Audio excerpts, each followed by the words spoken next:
What up, Zoo? Yo, what's good, man? Everything's everything, man. How you doing tonight? I'm chilling. How are you? I'm good. I'm good. Yeah. Um, I wanted to pull up a. We talked a lot the other day about Kamala Harris, Donald Trump, um, and one of the key issues in the election in the United States this year is immigration. So it made me think back to a video um, or a series of videos featuring Brett Weinstein, where he talks about his trip to Panama to the Darien Gap um, and what he saw down there. And for those who don't know, the Darien Gap is basically a, an area of jungle between Panama and Colombia, in Panama, but it is basically the only break in the transcontinental highway. And it's a port of entry, um, basically like a narrow conduit through which all the immigrants that come from South America or through South America make their way in order to get to the United States. What's So the he transcontinental highway?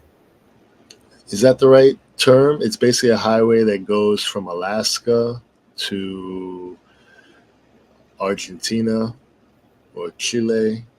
Basically, it's continuous, um, except for this one little area called the Darien Gap. So it's basically a road that goes from Alaska all the way down to the southern tip of South America. Okay. Uh, and to my knowledge, the only area that this where this road doesn't connect because of the rugged terrain in this area is the Darien Gap in Panama.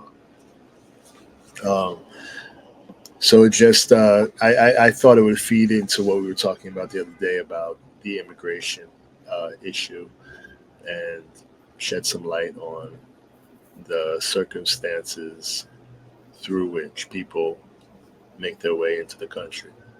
Okay. You're already seeing a lot of people in the black community that have turned towards Trump because they're seeing what's going on with this immigration and how it's affecting them. And the fact that these people that are coming in that are illegal immigrants are getting so much aid that they're not getting. And they're like, this is fucking crazy. This is our community. And you're having these people come in, you're giving them food and money and shelter, and you won't do it for us. And we've been here forever and we're Americans. This is crazy.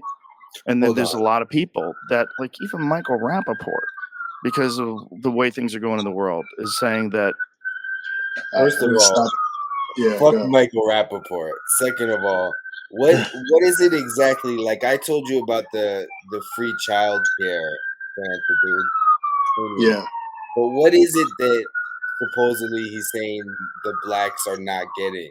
That yeah. I don't know. I mean, that's why I stopped it to comment yeah. on that statement because, to be honest with you, it's kind of it kind of makes me think like, all right, there's a narrative like black people are with Trump because of the immigration issue. I don't know that that's it completely.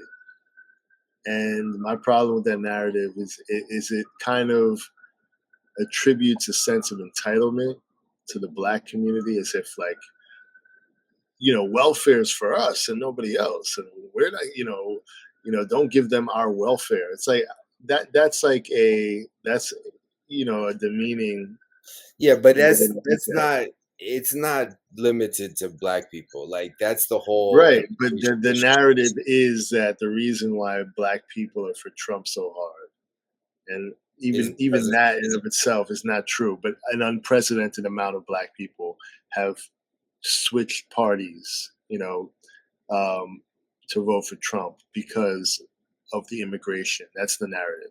I don't know that that's completely true. I'm a little skeptical that statement sums it up completely. I think there are other issues, like the economy and just. I think it's the issues are as diverse as they would be for anyone else. I don't think that. Black folk are just looking through one specific lens, like immigration. Um, I think that most people look back at the time when Trump was in office. It's like, yo, I had money in my pockets, and I had a steady job, and things seemed to be clicking for me and for everyone around me. So, um, right, wrong, or indifferent, I think that's how people perceive it.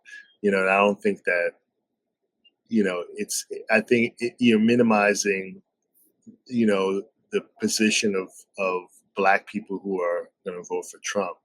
Um, by saying it's just because Biden's letting these immigrants in and they're taking your welfare.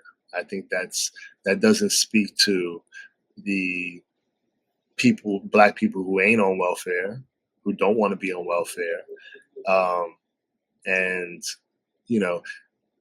so I have an issue with that just to begin with. But also, I think one of the main, selling points and also blocking points of Trump.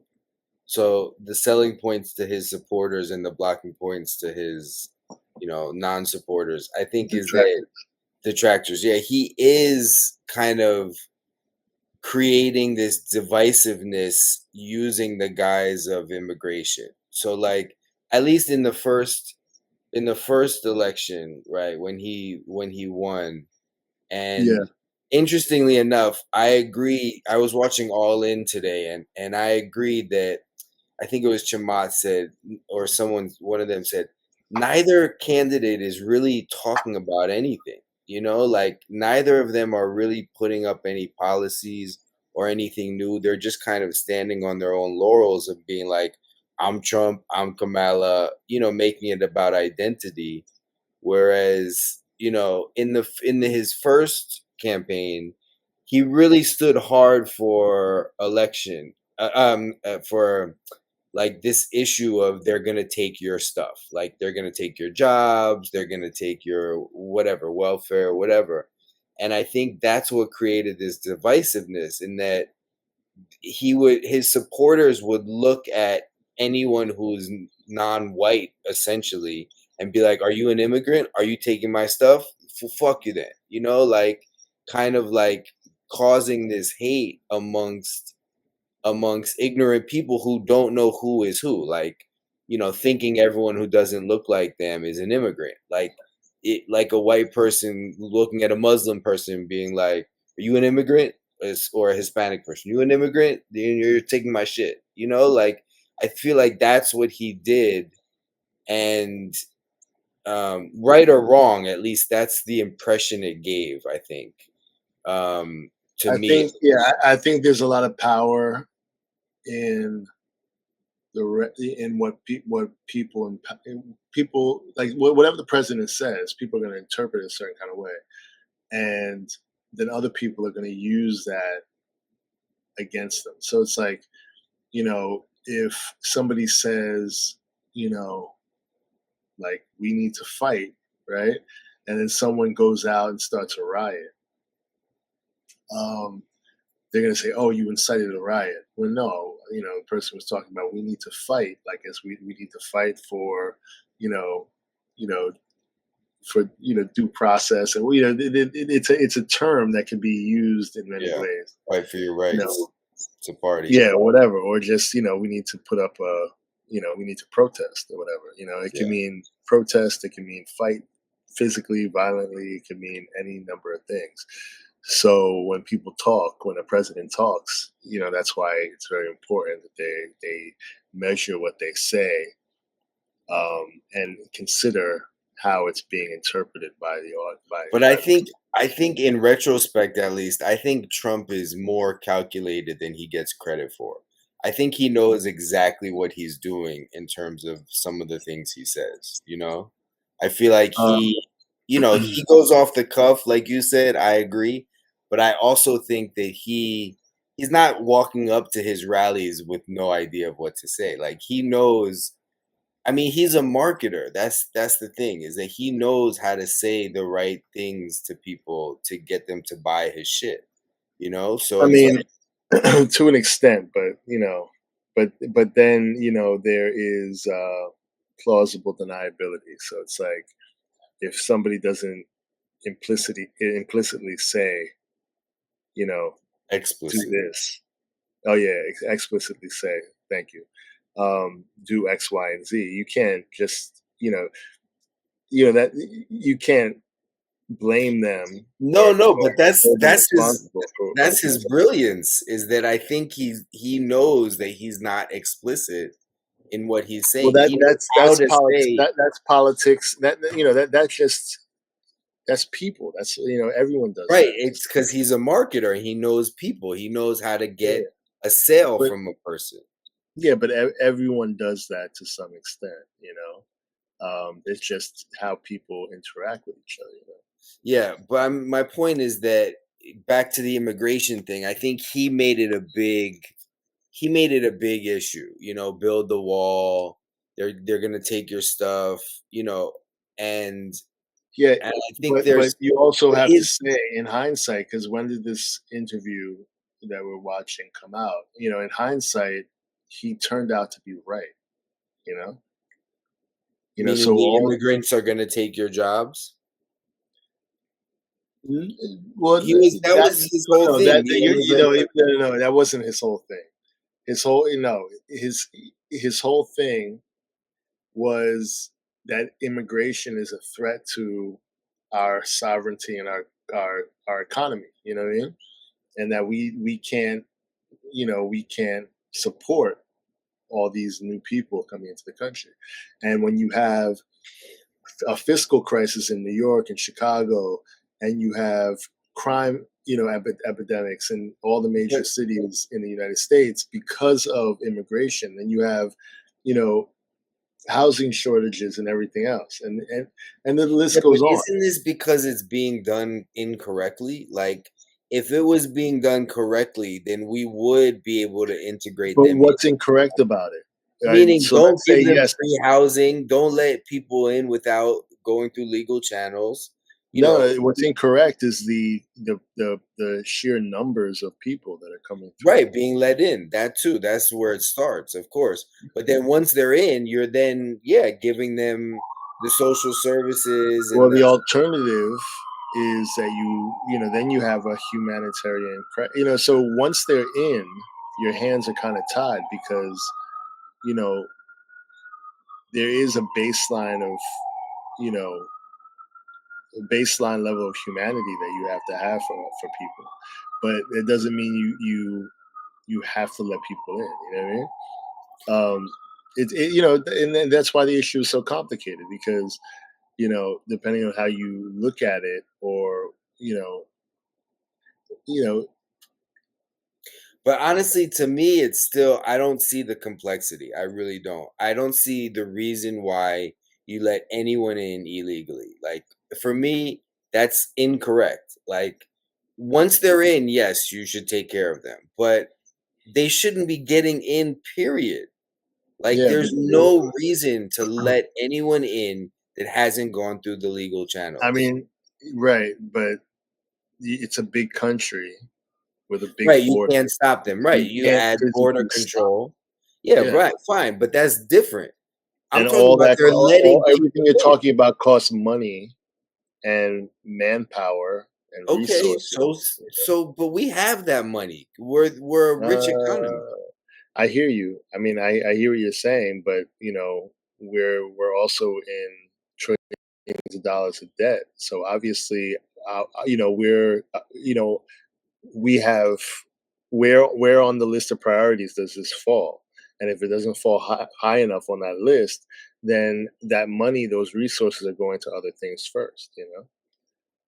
Yeah, I mean that's I think a different issue. It's more economic, but for me, I think yes, the people like we said yesterday, the people who don't get caught, who don't get caught, that's different. You can't really say anything about that. They came in, they beat the system, fine. But the people who get caught and get let in, for me, that's a problem. Like I don't But it's a policy problem because yeah. the policies you know, that allow them to be released into the country are coming from the executive branch of the Yeah. government. I mean,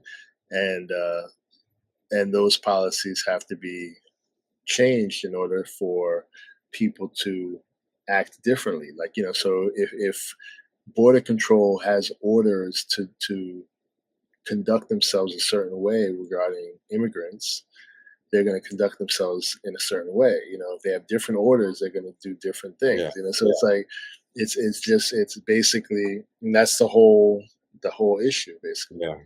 But anyway, I want to continue the video. Yeah, go ahead. And he fucking hates Trump, and he talks wild shit about Trump.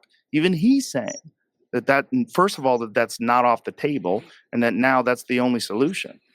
Well, I don't think we're there yet, but I don't think, on the basis of the time he would have, his temperament, or his ability to build a team. Trump is kind of a one-man show, and his team building ability, I don't think, is enough to solve the problem either. But the punchline of that is, if Kennedy can't do it for whatever reason, if politics gets in the way, Kennedy is no longer in the race for president. I know you know this, right? But just Kennedy, you mean RFK? He's on Trump's team. Yeah, he dropped out of the race, and then and then put his support behind Trump. Yeah, Trump will give him a job.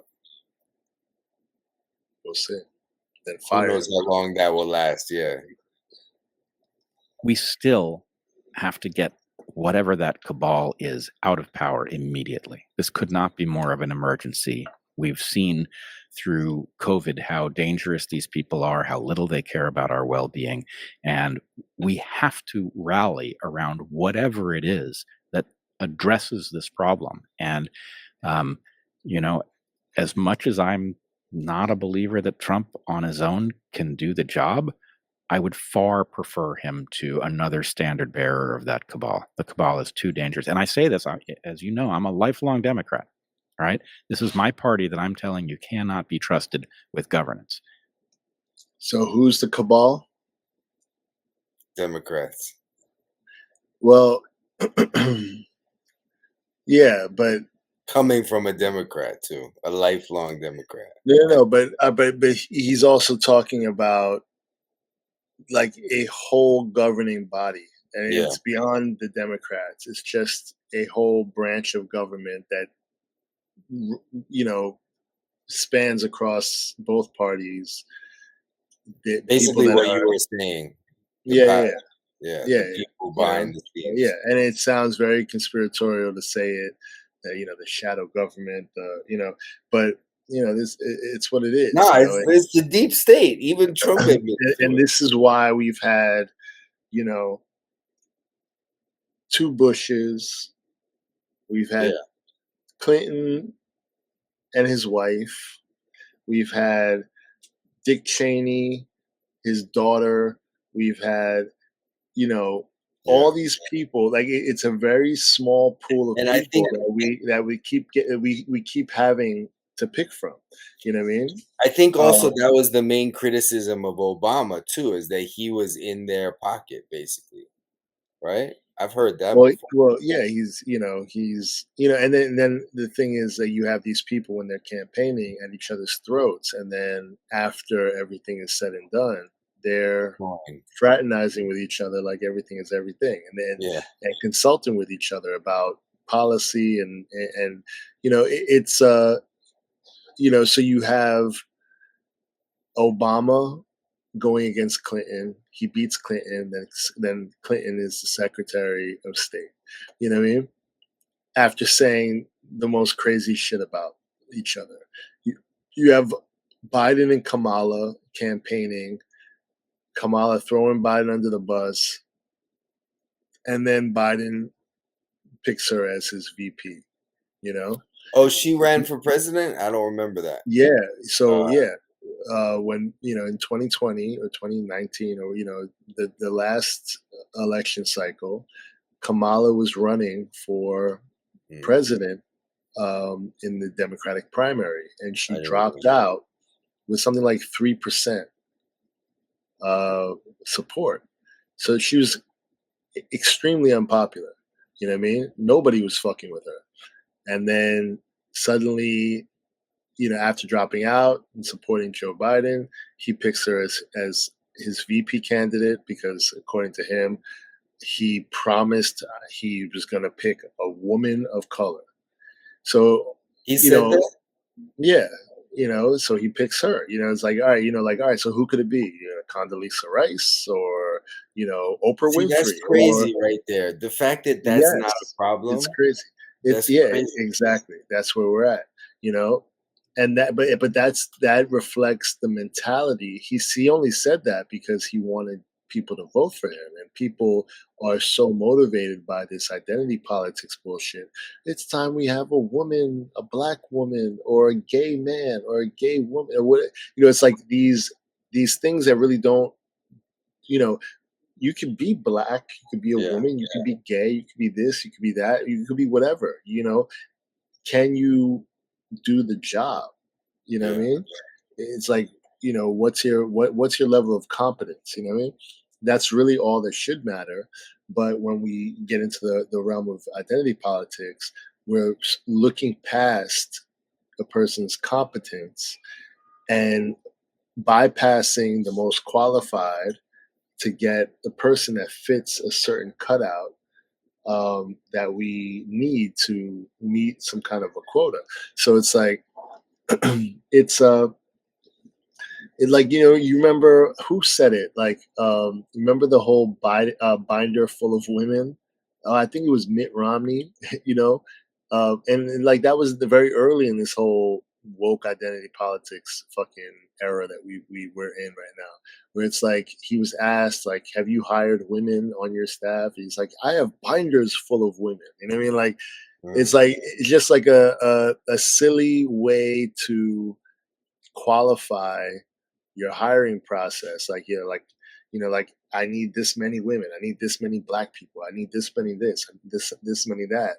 Like every every sitcom in this country, you have to have the gay roommate or the the black female heroine. You know what I mean? And why you have movies that are recasting old characters with new faces, like the Little Mermaid is now a black woman instead of being. I think that part of the problem though is that all of these issues are seemingly too complex. Like, I think part of the appeal of Trump is that the way he talks, regular people can identify with it, and a lot of these issues they're hard to grasp, like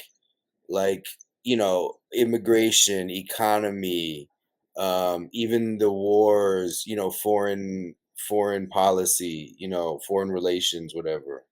They're not easy topics. So no, I mean, yeah, but I don't really think that that's unique to Trump. I think that no, I'm just saying that like you said, he breaks through from that, because I feel like the reason why identity politics is so popular now is because people need something to identify with, and it's hard when you're only talking about the issues. That's why a lot of these candidates get no support, because they're only talking about the issues. They're not identifying with the bases. They're hoping that the I hear what bases you're saying. I don't think. I think it might be kind of the opposite. Most candidates nowadays are surface level in their rhetoric and the issues that they bring up. And they're also, a lot of them are just giving lip service to certain issues and saying what they have to say to be passed on through to the next checkpoint. So, for instance, nobody's going to acknowledge what's going on, what's happening to the Palestinians. You have to give lip service to Israel's right to defend itself, because you're not going to pass through to the next checkpoint if you don't do that, right? And the whole thing with LGBTQ rights, if you're not giving lip service to that, you're not going to pass through to the next checkpoint. These are certain issues that, one, there's a loud minority of people that are influential, that you need the support of, so you have to appease them. You know what I mean? It's basically like the whole special interest thing, and the most powerful special interest group is probably the Israel lobby, like we've said before. A very powerful interest group is this whole, like the woke black voting, block. Another very powerful interest group is like the evangelical Christians. Who's the most powerful? NRA. You know what? Not the most powerful, but yeah, they have. The irony. Maybe healthcare is probably the most powerful, but NRA is probably close second. No, I think I just said the order I think it's in. I mean, I don't know.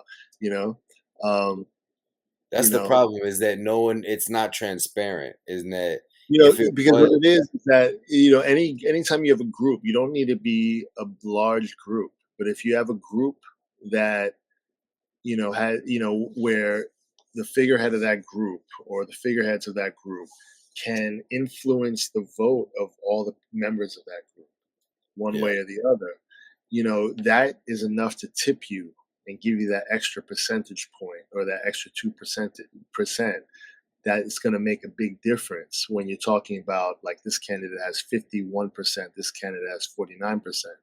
Then you're talking about, you need that small minority of people that has coalesced around an issue.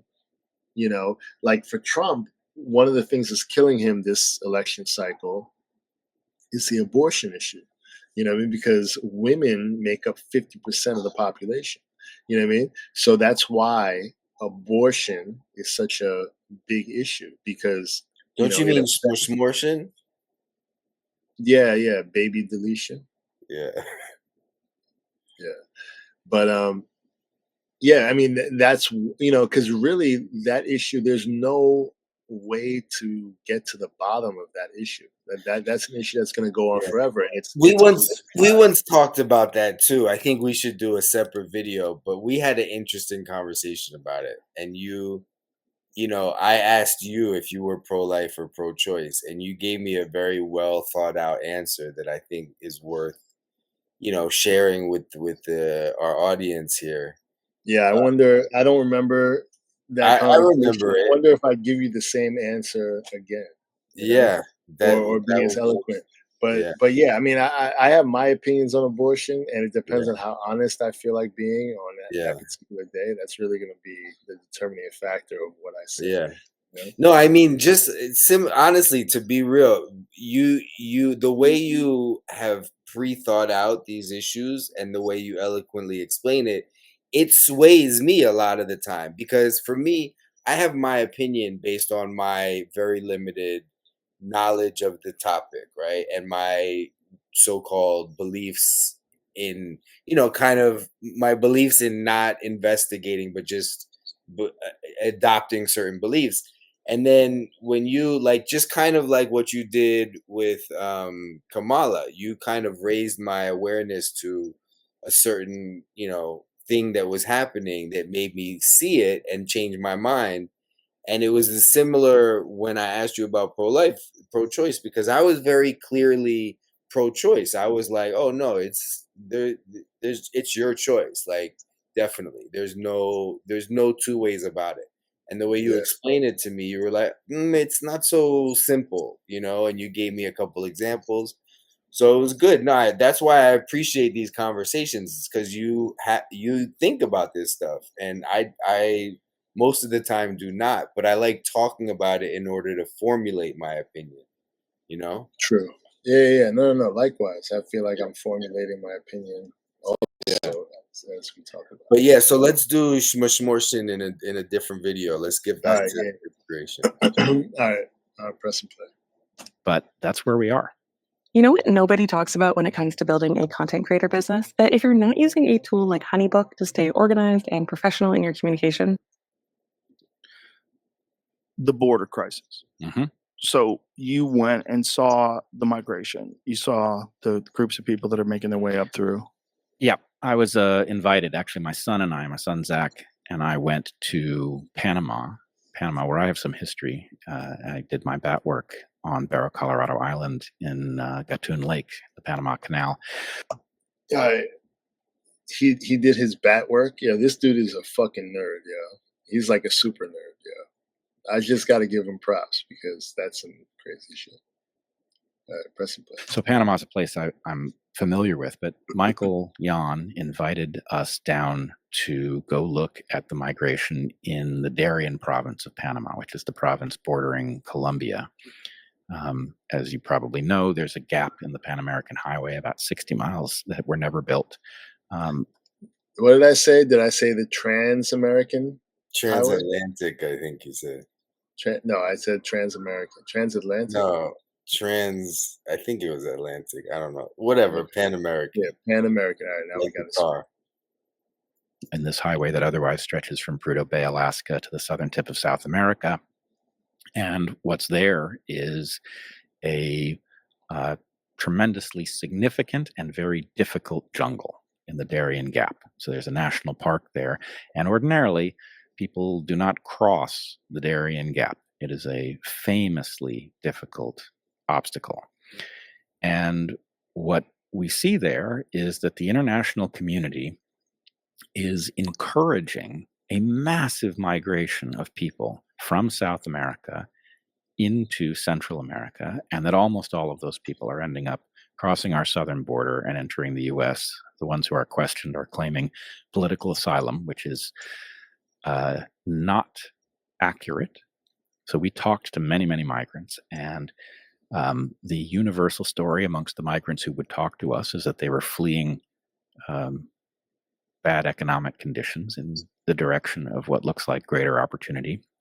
They've been told by the international community that they should come across the Darien Gap, where many of them are not surviving the trek. It's extremely dangerous. And they're migrating north. Now, the really troubling thing, though, is that migration is familiar in one way. It looks a little bit like the migrations of Central Americans that migrated north when we were kids. Hold up. I want to try and pull up footage of the Darien Gap so we can get like a visual. I could also superimpose that into the edit. No. Yeah, it'll be quick. Just to give an idea of what he's talking about. You can edit this out as I search, But all right, here. What is it? Maybe send me the picture and I'll put it into the edit. All right. No, this is just a short, okay? I'm going to share this short. Okay. And you can edit it out from where I said I just want to get it. Yeah. All right. Let me just share this. All right. You got it up? Yeah. All right. Welcome to the Darien Gap, a 60-mile stretch of roadless, lawless, remote rainforest that links Colombia to Panama. This year alone, a record 400,000 people will cross it into their final leg through North America, all the way up to the US border. Oh my God. We've joined a group of around 1,200 migrants on their journey. We've barely begun before the heavens opened. The storm churned up the river. It's almost impossible to cross. We've made it. but the group just a few hours behind us didn't. They reported losing dozens of people washed away in the current. This must be one of the most difficult migrating routes in the whole of the world. And to think that these people have 3,000 miles in front of them. This is a race into hell. All right.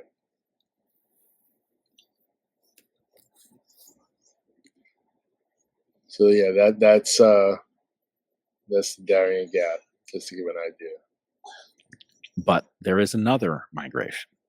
There is a migration of Chinese immigrants that looks different, feels different, and is being housed in a totally separate way in Darien for reasons that are not in any way obvious. Now, I don't know exactly what to make of that. I have hypotheses. There are no more than that. But the Chinese migration is not forthcoming about why it is migrating. It is composed mostly of young military-aged men. There are some women present, but it's not 50-50 by far. And the international community has arranged separate encampments. The Chinese are in many cases traveling a separate way across the Darien Gap. They're skipping some of the worst parts of it, traveling by boat. And as I think I mentioned, they are, when asked where they're from, where they're going, why they're going, they are uninterested in talking. There's a hostility to it that I found shocking. Because for one thing, if you imagined folks from almost anywhere in the world were heading to the US because they didn't like the way things were in China, they feared their government, they thought that there was economic opportunity, they would be curious about Americans. These are soon to be their countrymen. They would tend to be interested in talking.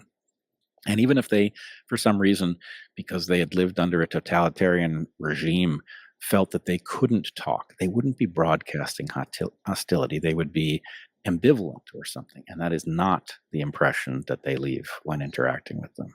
So I found that utterly alarming. And I came to wonder if the migration of people coming up from South America, many of whom, by the way, are not South American. There are people coming from the Middle East. We met Afghans, people from Iran, Yemen, all over the world. They land in Ecuador, which has no visa requirement, and then they migrate through Colombia into Central America and straight up to the US.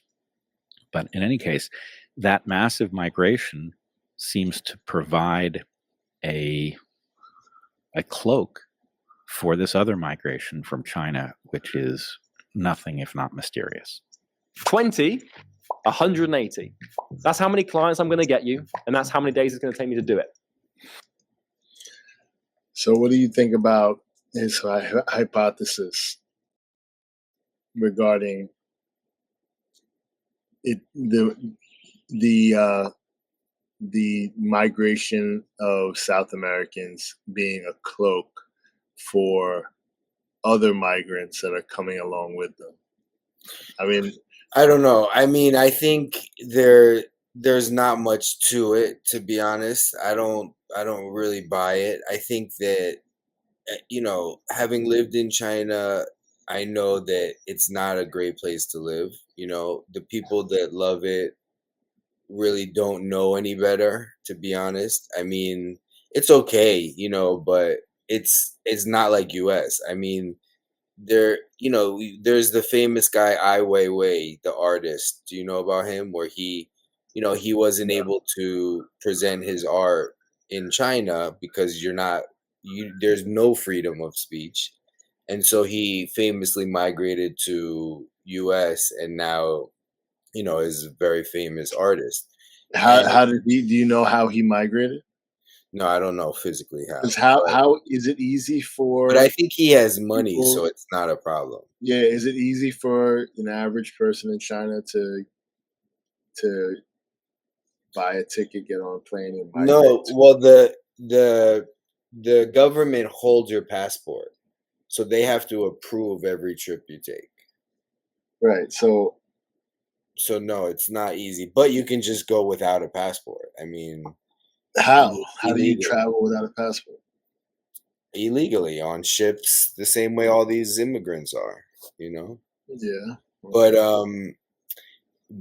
no, I think that my point is that I think the culture is different in the sense that Chinese culture, they're not open about what they're doing. Like they're encouraged to not be forthcoming about anything. Like I had a friend who, when I was living there, a professor of economics, and I would want to have conversations with him about the economy, and he wouldn't do it because they're always afraid that they can get in trouble. There's a really famous, not famous, but there's a very commonly known problem in China where if someone gets hurt on the street, no Yeah. one really helps them because the eyes in the sky might miss what happened to them from getting hurt and then only see the person helping them, and then the person helping them is at risk of getting in trouble. Like when I was living there was a story about this in this little village. A little girl got hit by a car and was laying on the street, and no one would help her, so she got hit by another car, you know. And it's like it's a common thing where if you get hurt, people will not help you because they're afraid of getting in trouble, being blamed for whatever hurt you in the first place. And so the point is that they're not free, and even beyond that, like they're encouraged in business to lie, you know, because that that gets them. It's a very it's a very open kind of, like we were talking about in US, there's powers behind the scenes that we don't know about and that are running things there. It's very commonly known about their government kind of putting their hands in every sector. So like every foreign owned company that operates in China is required to have essentially a spy working there. So a government official has to become an employee at that foreign run business or foreign owned enterprise, or I forget the term, but like any, like Walmart, McDonald's, you know, Subway, Yeah. anything that comes there, they have to have a government official as an employee because they want to learn and blah blah blah. And they're just basic, because I was in the manufacturing sector when I was there, so you know, you feel, like tangibly feel how they're encouraged to lie, cheat, and steal. Like that's coming from the government. It's like almost a known directive that they're like encouraging these practices because it's boosting their economy, their local economy. They care most about their local economy without regard to other economies, you know. And I think there's something,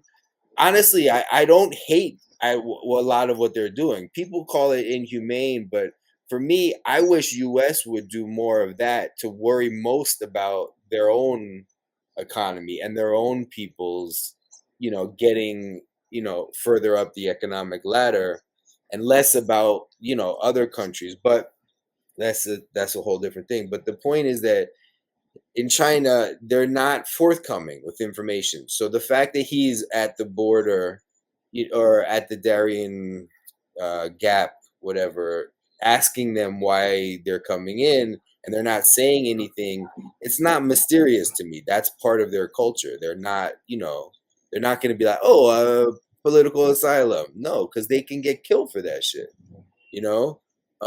Yeah, I got you. That makes a lot of sense, actually. Yeah. So it's really a cultural difference. Yeah, it's a that he's cultural speaking thing. to. Yeah. Okay. Yeah, no, I feel you. That makes sense. I mean, of course, there's Chinese spies more. So I would say there's more Chinese spies than there are Latin American spies, just because they're talking about the two global economic powers, China and America, and Yeah. we've been frenemies for many years, and we're well, there's probably more Chinese everything just based on the number of Chinese people. Yeah, but no, there's a more tense relationship between China and U.S. than China and pretty much any than U.S. and pretty much any other country. I mean, of course, there was the Cold War, but with China, it's different. I mean, we can pull up another video on like how dangerous the threat of China is, and now there's the whole Taiwan war thing that apparently US is trying to get involved in, but yeah, it's so I can see how his hypothesis would come to manifest, but for me it's more of a cultural thing, and I think people are just trying to get to US. I mean, compared to their countries, it's not a hard decision. There's more opportunity, there's better quality of life, capitalism, as opposed to non-capitalism. China is still basically a communist state. Yeah.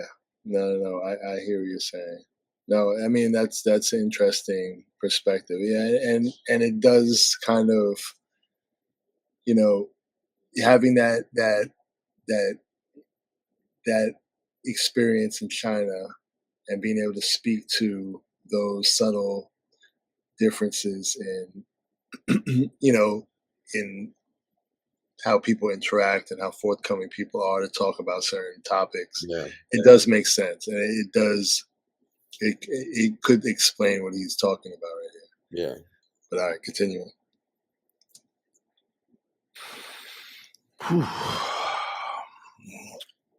Why are they letting it happen? Why do you think the government is allowing the border to be so porous? And why are they resisting when Texas tries to do something about it?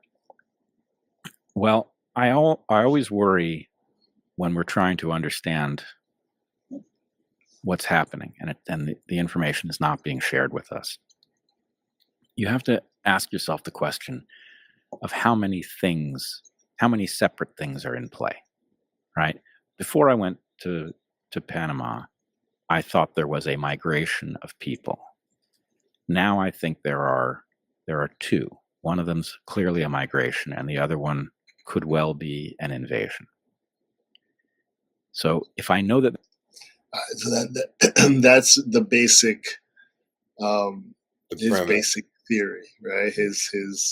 He believes that there is a migration of people genuinely seeking opportunity in this country, and along with that, there's there are people being sent into the country to undermine. But I wouldn't put it past China. I definitely would not. I feel like they 100% I would believe that they were sending people under the cloak of migrants as spies. Like, it's a perfect way to get spies in. They're not documented. And like I was saying, there is definitely a risk of a war between China and US, and it's even without the risk of violence. There's always been this kind of rivalry. Rivalry, frenemy. It's kind of like, and we need each other to exist, but at the same time, we're both vying for a certain spot on the world stage. I mean, like we claim, the Chinese labor force, it's inhumane, blah blah blah, but we don't really care about that. We just want, everything we have is from them. We import more things from China than any place else. I mean, I would be interested actually in doing a separate video on China and US, because there's a lot of interesting commentary about 100%. It. Yeah, we got to do that. But there are two things. Then I can put them in two categories, and I can ask myself the question: why is this being allowed, and why is that being allowed? The consensus, maybe consensus is too strong, but the belief amongst many who have been on the story of the migration for years now is that this is a ploy to create voters, Democratic voters. And I don't think that's impossible. I think that's probably playing a role. I don't know how realistic it is. I don't know whether or not it is clear that migrants necessarily carry the likelihood of voting blue that the blue team imagines. But anyway, I think that that's a plausible explanation in part, but I don't think it really covers it. There are other hypotheses that are dark. That could explain why, there's so much aid available for migrants. Because if you are in this country and you are relying on that aid, and it's coming from said administration or said party, or then you would be kind of invested in keeping that party in power. Right. And if you have the right to vote, I mean, this is all, this.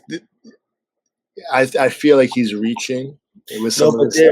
There is a lot of theory. There is a theory that I think we've both seen recently, or at least I've seen, is that the migration issue is related to the voting issue. Like, there's a lot of links between it, because I think people are saying, I think similar to what you just said, is that if they come in and they get aid from Democrats or Republicans, then they vote Democrat or Republican. And since illegals, I think it has to do with the voting, the processes that are not super tight right now, but like voting without IDs, that was Trump's whole thing. All these illegals are voting, and so I think. Can I put forth a different theory? Yeah, please. Right? All right. So in the Western world, right, because this migration issue is not only happening in the United States, it's happening in Europe, all over the Western world, the first world, right? In Europe, you have Muslim immigrants. Here you have South American, Chinese, and you have Chinese over there. You have people migrating or emigrating from the developing world, right, into the Western world. Yeah, all over the world, right? Let me give you one example of that real quick. When I was living in the Netherlands, I remember I was living in a small little village, right, 2 hours outside of Amsterdam, like nothing, and there were these African families living there. And my friends who were local, born and raised there, generations in this village, they were super racist against these African families. I was like, yo, like, why? What's going on here? And they were like, well, we've been here our whole life. And then all of a sudden, the government is paying for these African families to live here. And we feel that it's not fair. Like, why are they getting everything handed to them when we've had to work, for everything we have? And so, yeah, you're right. It's happening everywhere. Right. So what else is happening in the Western world, right? Is, for whatever reason, birth rates are falling. In the most developed countries, you have the lowest birth rates, right? So when you talk about just population control and sheer numbers, if left to our own devices in the West, we're not replacing ourselves at a rate that allows, at a sustainable rate, right? So we will inevitably, start to decline because we don't have enough young people coming up to replace the old people. Yeah. Remember we watched the video about that? Yes, right. Yeah, we should do another episode about that. But So yeah, so this could just be like, yo, we need immigrants in our country, however they come here, whatever, under whatever circumstances, just purely because we Yeah. don't have the the the the, the human capital Yeah. to sustain our growth into the But future. but also keep in mind that everyone who's in US is an immigrant, Right, first or right. second generation. That's what US is. There is no such thing really as an American. An American is someone who came at whether it's second, third, fourth generation, they came to US, 100%. and 100%. so that's who we are. So we can't forget that. So I'm not saying don't let people in. I'm saying definitely let everyone in legally. You see what I Yeah. mean? Close the Yeah. gaps and But basically tighten there up could the be policy. there could be people behind the scenes who are running the numbers and saying, yo, we need more people than we could possibly get. And Yeah. so yeah, let them in. Let them in. You let them in.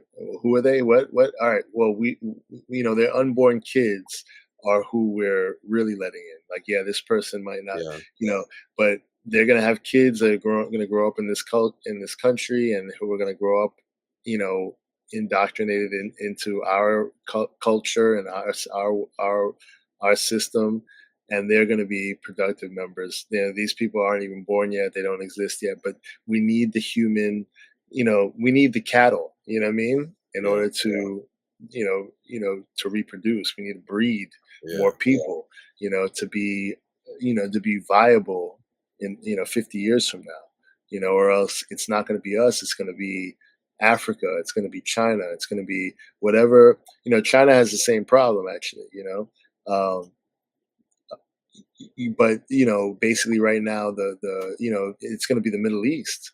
This could be the real, the real uh the real battle right now is just you know maintaining population for long enough to where technologically we can replace that manpower with automation or you know um because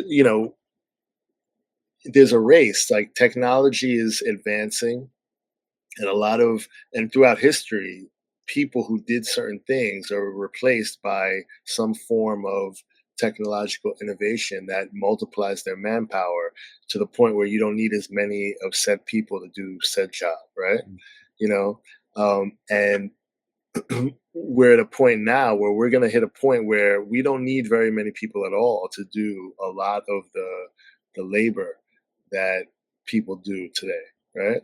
Mm-hmm. And it's like, when will these points converge where where technology can, we can offload a lot of that labor onto technology, like whether through AI, robotics, or whatever, automation.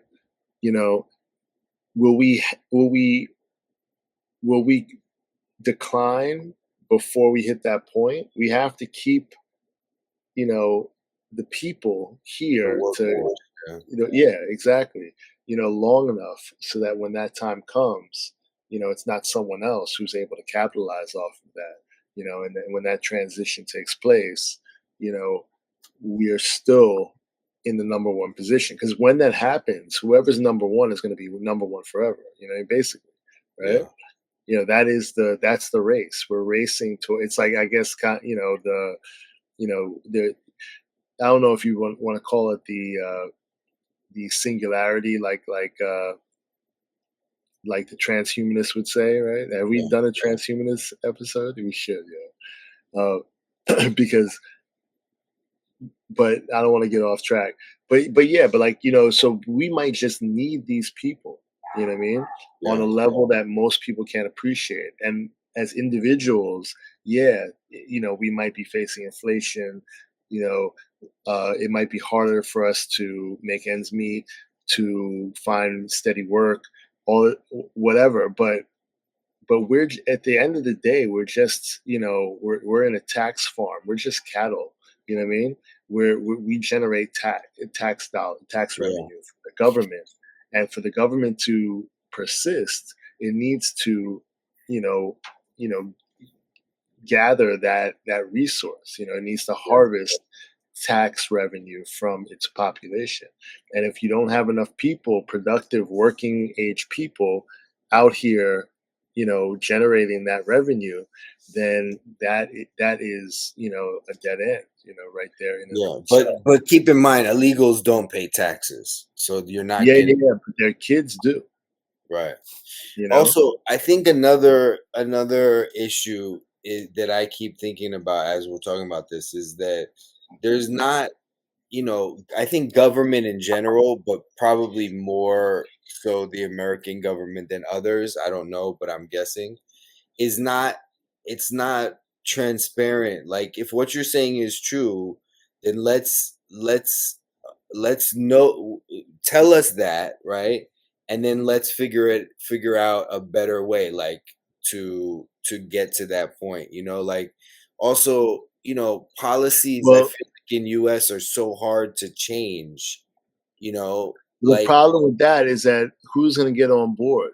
I got 80 years, right? So you expect me to sacrifice for what's going to be going on in 100 years or 150 years? It's like, that's like the whole climate problem. no, It's like, it's very hard for people. People ain't cooperative.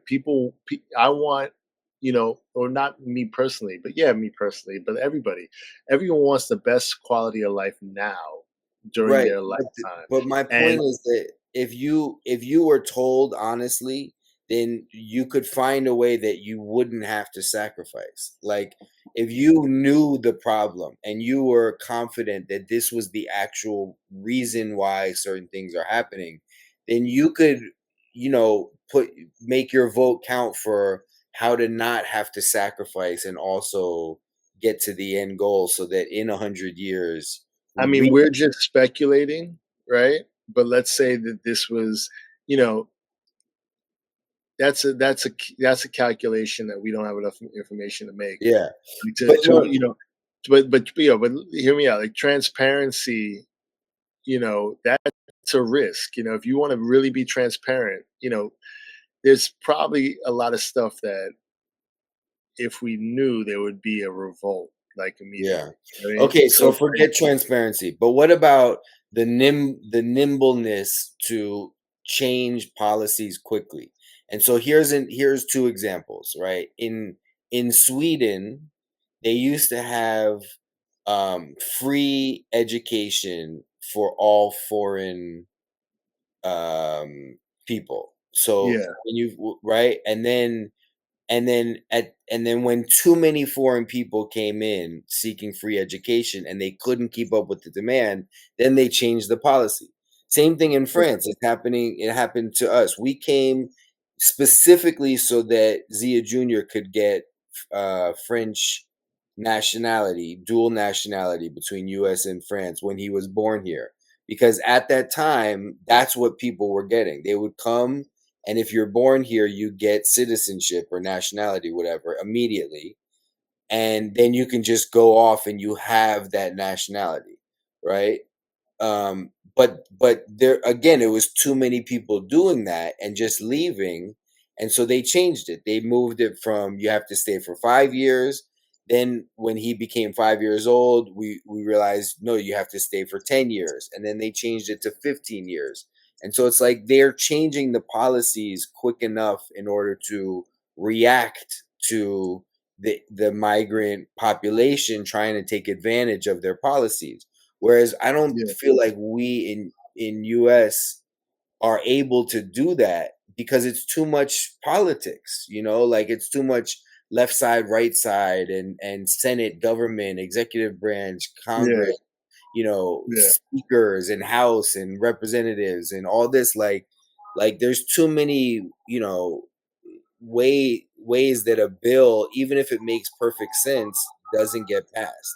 And so like it's hard. I think part of the reason for that is because if, like, people, like, all right, like the masses, like people in groups, right, make rash decisions without thinking them through. There's like some kind of like energy that sweeps over people when they're, so when you talk about the masses are fickle, you know what I mean? So it's like if we had the complete transparency and then also had like the the ability to enact laws and change laws every time an issue came up, we would be going back and forth and back and forth and switching this and switching that, and you know and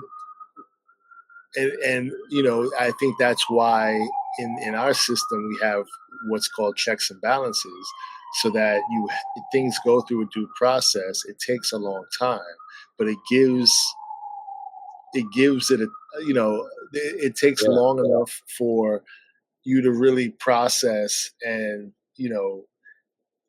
and really, in theory, and weigh whether or not these changes are going to actually serve us, in the long run, or whether they're going to be unseen consequences to switching something that, in the moment seems wrong. You know what I mean? Like if we had the ability to just Like change COVID. laws, right? If we had but think about also what was going on during COVID with like Black Lives Matter, defund the police. If we had the ability, that's part of the problem that's going on now, is that like, public opinion on certain issues is just swaying so quickly that we don't know what the long term ramifications of these things are, because they haven't been, you know, they haven't lasted the test of time. So it's like you have like the first thing that pops into mind, and I hate to keep going to this topic, but look at the gender issue, right? All right. Kids should be able to, receive gender reassignment surgery at any age if they have some kind of feeling that they're in the wrong body. So a little girl or a little boy, let's say, that identifies as a girl at 2 years old, should be able to, get the snip snip, and then, but we don't know what that kid is going to feel at 20 years old or 25 years old, and will they regret that being done to them at an age, at such an early age, before they had the reasoning ability to really make an informed decision. So it's like the same thing applies to a lot of other things, where it's like, you need to really weigh the pros and cons and think a couple steps ahead to, to understand what the ripple effects of these actions are going to be. So if you live like in California, when they have all these votes, for different, ballot issues, and they can, they're constantly voting on this and that and that, then, 5 years down the line, it's like, you realize that issue, that vote or that decision undermines some other tenet of your society, or so I mean, we're in the weeds right now, but there is a reason why we have the processes we have in our government when it comes to passing laws. Now, do they get exploited? Is there all kinds of other fuckery going on? You know, yes, but in theory, it makes sense to me why there is the process, like, of, going through the right channels of government, getting things voted on in Congress, where you have the House and the Senate, and, that makes sense, because if you just acted rashly every time something came up, we would be all over the place, and you'd never be able to keep track of all the changes going on from week to week or month to month. in the legal system and in the, but Yeah, whatever. That was I an agree. English brand. Continue. Darker. There is talk about the possibility of trading citizenship for military service. I think that's a very frightening prospect, but I didn't invent the idea. It has been discussed, and the problem is that to the extent that we saw things like the vaccine mandate drive out the skeptics from the military, this process would also bring in a lot of people into military service who would have more reason to follow immoral orders than a citizen soldier who had been American their whole life. In other words, if the power structure is granting you citizenship, which you want, in exchange for your obedience, then what is it that would cause you to say no? So if you wanted a force that was capable of acting on behalf of tyranny against Americans, then a force that doesn't have a deep history with the rights of being an American, that doesn't have a long-standing allegiance to people within the country, that force would be potentially more compliant, and that worries me. That should worry you. You really didn't consider that until you just. I've never heard that idea, but I'm not so mad at it actually. Like the idea of granting citizenship with the requirement to serve in the military. I mean, no, but I mean that then you're getting into the whole assimilation thing. If you have somebody who's assimilating into our culture and is serving in the military in exchange for citizenship, yeah, to a certain extent, there's a place for that, I guess. I mean, it's happened in the past, but what he's talking about are people that are not looking to assimilate. They're people that are not. They're not interwoven into the fabric of society here, and they have no loyalty to the American population, and they would be used, in theory, against,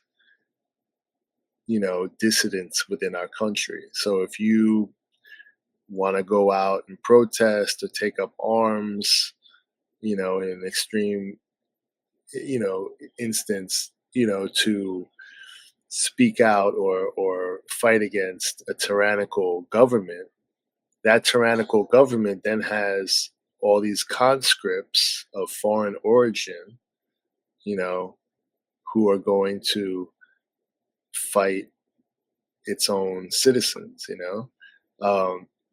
and who have no problem doing so. So you might not be able to get, a farm boy from Kansas to pick up a gun and shoot, another American, but it'll be a lot easier to, persuade someone from, some other country to act on behalf of a tyrannical government. So you're saying that idea encourages tyrannical government, us becoming tyrannical? No. It doesn't encourage it. It's a play by a tyrannical government to control its own population of dissidents. So like, for that's instance, not what military is used for. Military is not used to control its own people. It's used to fight foreign wars. I mean, that's what it's supposed to be used for, but it's basically, there's no law without force, right? I only pay You mean like a tax. military state, when the military comes in and polices the state? Yeah. I mean, as is, we have the National Guard. We have, we had the Kent State shooting. There were protesters, and they brought the military in and they shot students at Kent State, right? That's like the most famous example, or not the most in our country, but you have, Tiananmen Square in China. You have instances across the globe where the military is the weapon used by the government to enforce its will. Ideally in other countries against other governments, but doesn't mean that it can't be used here. The only reason why anyone obeys a law is because of the threat of force. You know what I mean? You're not going to pay taxes, right? You're not going to, obey any law that you don't want to obey if there's no threat of force. Somebody, and you follow laws because if you don't, a man with a gun is going to come and handcuff you and put you in jail. You're not going to let him do it. He's going to force you to. It's not like, oh, I broke the law. If that was the case, people would just go to jail. I'd like knock on the door of the jail, be like, yeah, I did this X, Y, and Z. I need to. I need to serve my time. No, they come and get you. They restrain you. They lock you up. They put you in jail.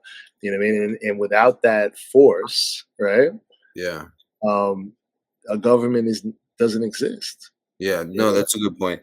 Actually, it's making me realize that maybe the reason why they're letting illegals in is because if they control, like if they put them in a hotel, right, then they can keep track of them to a certain extent. Like if they don't come back one night, obviously there's a list, like a roster of people, right, of illegals staying in each hotel, right? There's a list. No, but I'll tell you that they're not forced to come back. A lot of them, they come in, they get, accommodations in one state, and they move to another state. There is no tracking. Oh, okay. And I know that just strictly from where I work, we have a lot of families that are in, for a month or two, and then they go to a different state and they come back. And then, it's like they're not forced to check in at a certain curfew. It's not like anything like that. People come and go as they please. They just have, a safe place that they can return to at the end of every day. Because I like the idea, I like the concept of, if there is this mass immigration, then could there be an easier way to make them acceptable? Like if we can't process them, we don't have the judges, we don't have the border patrol, to deal with this mass exodus and immigration, then could there be a easier way where we say, okay, we'll let you in if XYZ? You see what I mean? Like, what could it be? And so that made me think, oh, if we're tracking them, at least we know, because for me the next step would be, okay, what are the low level jobs that Americans don't want to do that they would do? Like, of course, there's always going to be exceptions with criminals and spies and all this, right? That's, you can't really, I think from a humanitarian standpoint, as you said, you can't let nobody in just because there's exceptions, right? You have to be able to deal with the exceptions. But even with the people who are non-criminals and non-spies who do want jobs, like why is it so difficult to kind of, integrate them into our economy, integrate them into the country in a better way? Like, I don't know. I mean, obviously there isn't, or it isn't easy to do, but and also I wanted to say about the assimilation thing. For me, the assimilation thing is again, it's kind of bullshit, because like assimilation doesn't really mean anything, for the most part. Like, even if you come in and you become legal and you know, learn the country's history and language, you still are part of your own culture, and you can still choose to, you know, not. No, I disagree. I mean, what you're saying is true, but there is an overarching cohesion, even if you have a different culture or you have a multicultural society. There is an overarching, you know, shared interest in the, you know, the success of the country within which you live. Like, you don't want France's economy to crash because that's going to affect you. So you're going to do the things to, you know, even if it's like just your civic responsibility as a person living there, even if you're not a citizen, you know, you have a vested interest in the success of that country. You know, and you have kids there, you have a life there, you know, you work there, and you want the streets to be safe. You want, you want a good, social welfare system. You Right, but want that's independent of so-called assimilation. Like, no, that is assimilation. You know what I mean? Because you know you have to have some kind of shared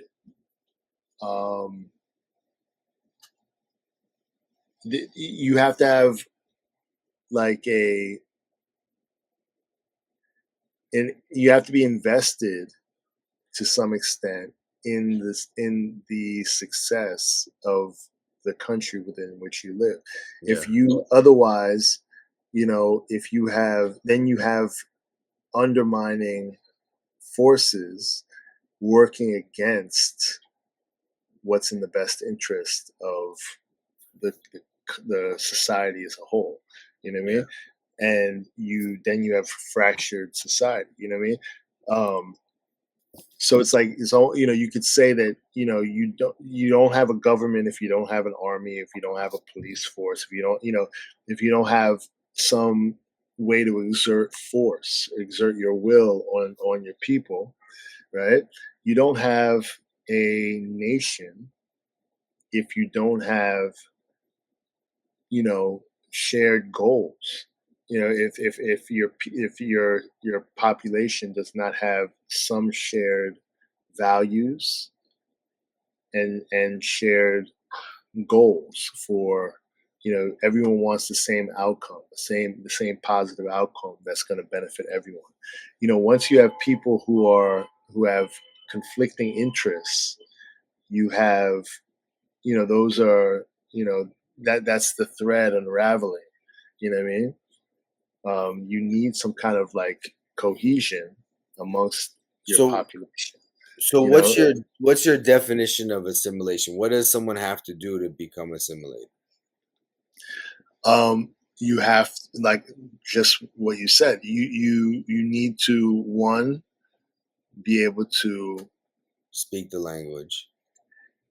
Yeah, I mean, you don't have to be able to in any, but you have to want to speak the language. You have to, maybe try. Never get that. Yeah, and you also want your kids to subscribe to the values of that society. Okay. What else? You probably want to be, paying taxes. invested. I mean, paying taxes, whatever that, I don't really like taxes, but I mean, but and if you don't have certain services, huh? You know why you don't like taxes? Is because you don't see any. Yeah, no, 100%. I reckon. Yeah, you're right. I recognize the need for,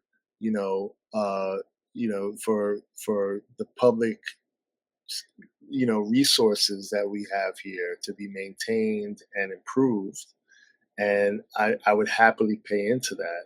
But yeah, I don't see the Yeah. need for Yeah, that money in to go. France, I have no problem paying taxes, and it's probably more than US, but I have no problem because there's tons of free stuff here for Yeah, kids and the healthcare and yeah, all and this stuff. that's what it is. You feel it. It's like, Yeah, yo, I'm totally fine because I see what my benefits are and I have access to tons of different benefits. Yeah, there's administrative, bureaucracy to get it, but they're there if you go find them. yeah, And yeah. no, but yeah, yeah, maybe we're getting off to, I guess it is still on the immigration, but um yeah, no, assimilation I think is a big part of it. I think it's tricky because legally assimilation doesn't mean true assimilation. You know what I mean? Like what you're saying beyond taxes is not really anything that you can control. Like me wanting to learn French, which I do, is not something that I have to, report on my I taxes. mean, to earn citizenship, you would have to, No, understand yeah, how the society works, how the government yeah. I works. think You there's have a to, test. I think right, there's a test where you exactly, have to speak the yeah, language and know the history, right. basically. But and that's and it. that it takes an investment on Yeah, your behalf in order to pass that test, in order to yeah. prepare yourself to pass that test. Same thing here. You have to, I don't know what you have to do. You have I to, think it's the same kind of thing. You have to know about the history of U.S. you have to pledge your Yeah, allegiance yeah, to this country. yeah. That's basically what it is. You But want to be again, a on my pledge team. is nothing more than words. That's my point. Is that No, but the thing is, you're memorizing those words. yeah? But that's not You're learning the language, so you're saying them in this language.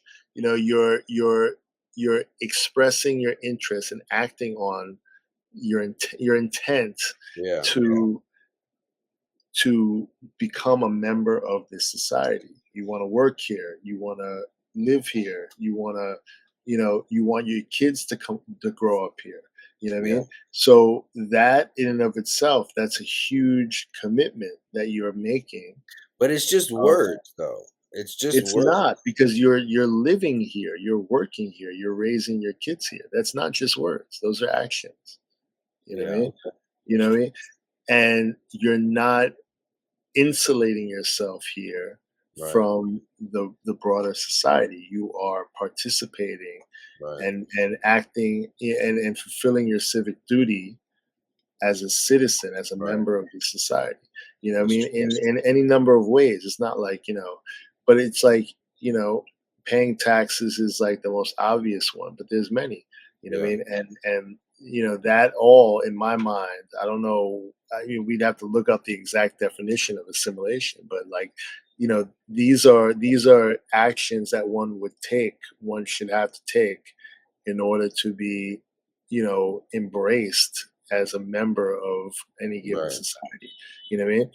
If I'm Yeah, that's going why they to, changed it from being born here to being 5 years yeah, to 10. Yeah, yeah, if you're coming here just to receive without yeah, giving, without investing in, the society, then yeah, no thanks.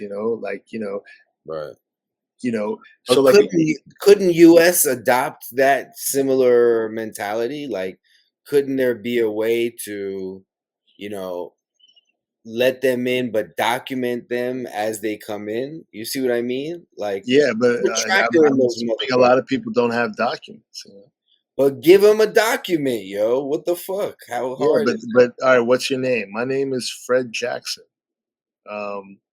Okay, whatever. I mean, like, you could say whatever. If you don't have, there has to be a paper trail going back to your country of origin that yeah, says this is who I am, this is how old I am, this is, you know, who my family is, my relatives, and there has to be some kind of a trail. If you just create an identity once you get here with no connection back to your, then you can just be whoever and say whatever, and there's no, that those are just words, like, where's your documentation? Oh, I lost it. All right, that's a problem, and so it's like, you can tell But me it who you used to are. be I like can believe that, but it might not be true. it used to be like that. Growing up, I remember we had to carry ID, and if you were stopped and you didn't have ID, you would go to jail. Remember? Yeah. No, for real. So why I mean, is that? they can still detain you until they verify your identity. Yeah. You So committed- why, Yeah. I guess because you can't push it on to local law enforcement. You can't make it their problem because it's not really their problem. Like, you can't just let everyone in and let the local police. I mean, we can't travel to other countries without a passport because that passport is issued by our government, and our government has a certain amount of legitimacy in other countries where it's like, all right, you have a U.S. passport, it's not forged, assuming it's not forged, all right, we know who you are. So By the way, that U.S. passport is so valuable globally. I don't know if you realize, not in terms of monetarily, but in terms of being able to travel anywhere. With the U.S. passport, there's places we can go that other people cannot go to. No, 100%. Yeah. Ton of them. Yeah. And even just like compared to China, being able to control our passport, is stuff we take for granted.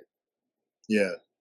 No, it's also, but you know why it's like that is because of our economic strength and our military strength, So it's like all these things we benefit from, this system that we kind of, lash out against, like, called tyrannical. We benefit from it completely. So like, and we don't want to, intervene in foreign countries, but that's part of why, the Blue Book is so valuable and so powerful, because it tells people that where you come from, you have a certain amount of economic, um,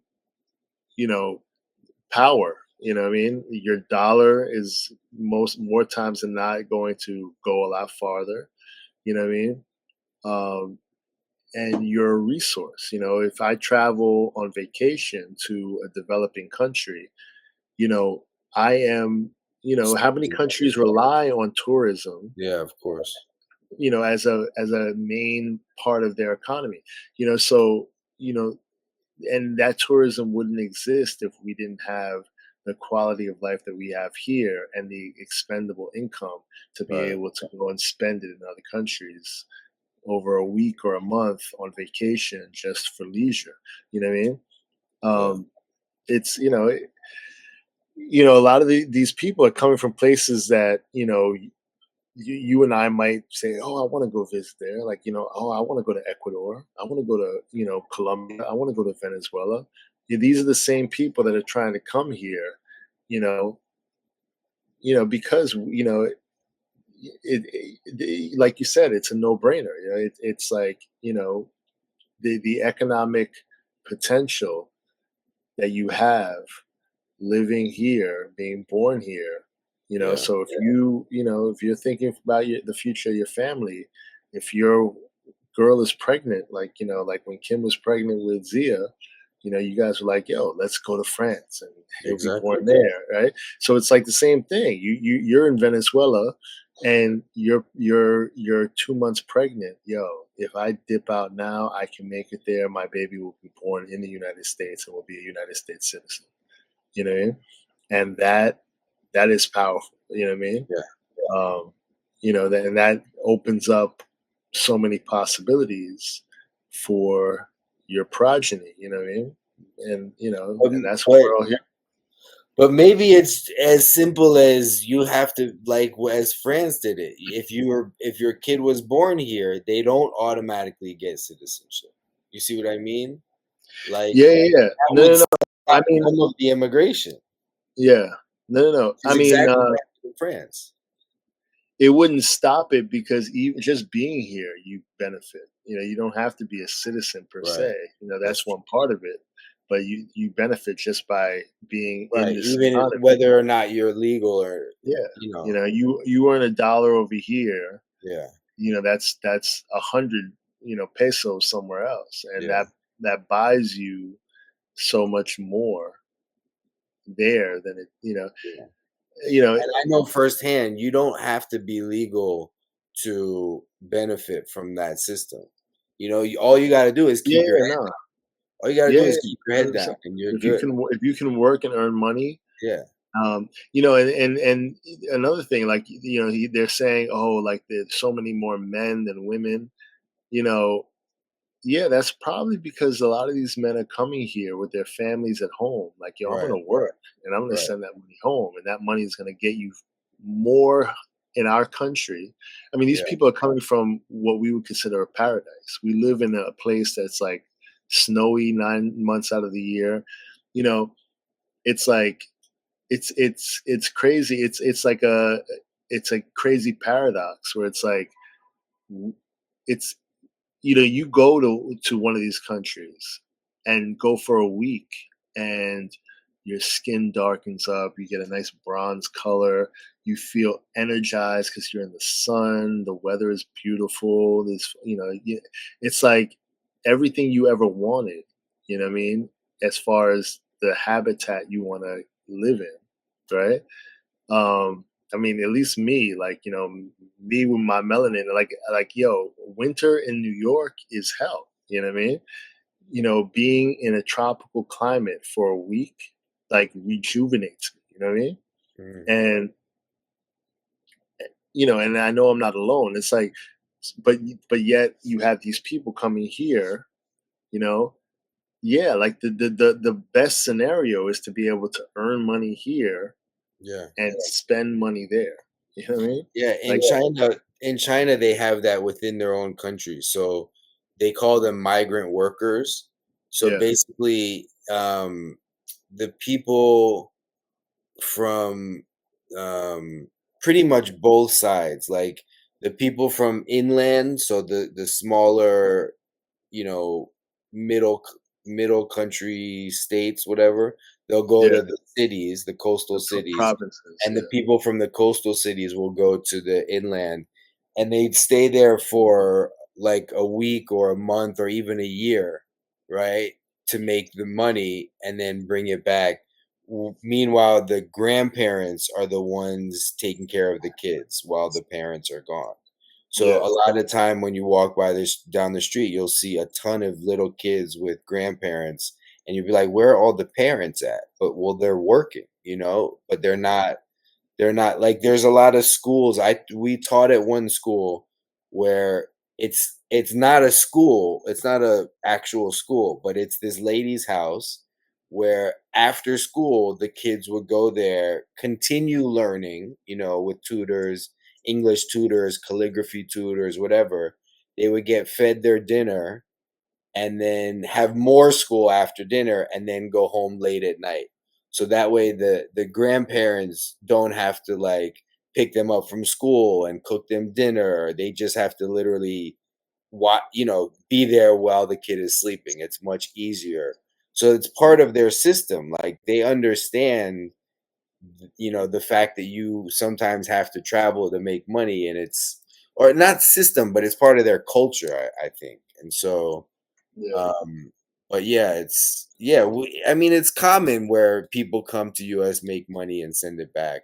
I mean, that's the oldest, story in the book. That's what US is for, to let people in, but legally, let them in, let them make. Man, we have it here too. We have people who come to big cities like New York, LA, Chicago, Miami, Exactly, to earn money, and then once they've worked for, they retire somewhere else. Yeah. Same shit. Yeah. It's let's finish that. But my thought about this idea of the military turning on the citizens was always, but the military is citizens, and many of them are deeply patriotic and unlikely to do something like that. But if they did swap out immigrants and they did do that, holy shit. This is exactly. Then you have a real coup. This is what spooks me, is that in thinking about the various scenarios 5 years ago, even 3 years ago, I would have said, I fear that somebody is going to issue immoral orders to the military, but I'm convinced that the military will divide over them. That there are those who will carry out immoral orders, and there are others who won't. And at the same time, there was a senator, I think, from Massachusetts, that introduced a bill to ban what they call paramilitary training, which is just training with firearms, like to get better at them. Right. So the idea is you have a right to keep and bear arms, but you can't be good at them because you can't practice. So if you imagine, in my naive state a few years ago, the idea was, well, you have a very well-armed populace. You have a military that's likely to be divided about immoral orders. I don't like the sound of that, but I don't think that it's a slam dunk that the tyrants win, because the part of the military that's not going to follow immoral orders and the citizenry that will fight to defend the republic, that's a pretty powerful force. But then you have vaccine mandates, which force out most of the people who are independent-minded from the military. And then you have the idea that migrants might be granted citizenship in exchange for military service. And has that been introduced anywhere? Or is this just a complete hypothesis? No, it's not a hypothesis. Actually, maybe Jamie, you could look it up. I don't want to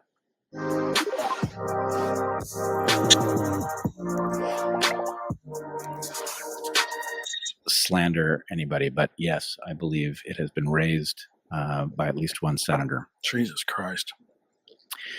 Is that the paramilitary thing? No. The other thing, the thing about granting citizenship to illegal immigrants in exchange for military service. So, in any case, I did not. It took a lot of thinking about different pieces of the puzzle to begin to wonder about something like this. But having wondered about it, it doesn't disappear from my mind as, oh, that's just simply crazy. Actually, this, given the number of things that don't add up, this begins to explain them in, a reasonably parsimonious way, and it has me worried. But that is not inherently, in fact, it is probably not the same thing as what would explain the concentration of Chinese migrants. Right? The Chinese migrants presumably have left China with the knowledge of their government. The bias of that group in favor of males is something we can talk about if you want to, but it has an obvious interpretation. And that ought to frighten us as well, right? So at the same... How many are we talking about? Is there an estimate of how many military-aged Chinese men have gotten into the country? Now, I'm always hesitant at this point in the conversation, because what I saw is what one person looks at through their eyes. So I'm in no position to estimate that. But I believe we are talking about tens of thousands. Certainly, when we're talking about the entire migration, we are talking about millions. And the number that is flowing through Central America, the flow-through rate in a given day is many thousands. So it's hard to know, and I would want somebody who was in a position to look at an estimate, not just a spot check. So if the tyrannical government is playing some long game of chess, these are the pieces that would be moving. I could find on a number. Chinese immigrants who entered the U.S. without authorization. 2023, it's over 30,000. Look at how low it was in 2021. Yep. And how high it is in 2023. What's the source on this? This is the U.S. Customs and Border Protection. Oh my God. And that's probably a low estimate. It's probably like VAERS. When I was looking up the other thing about the military, I think you have to have a green card first. And they give them a green card. But this also was talking about the numbers are down for the Air Force, the Army. Yeah, for everybody. They're actually asking people who retired to come back. It's definitely one of the major issues in the current election. So that's, I guess, why it's relevant, because this is what people were talking about months ago, and then you go further back, and you see how the rhetoric has shifted and what was not acceptable to talk about. Like this conversation back in, 2020 would have been completely outlandish, right? And considered racist, xenophobic. But now this conversation is happening way more frequently amongst way more people. And even to the point where now you have the faction of the government that was in support of migration speaking as if they want to clamp down on it,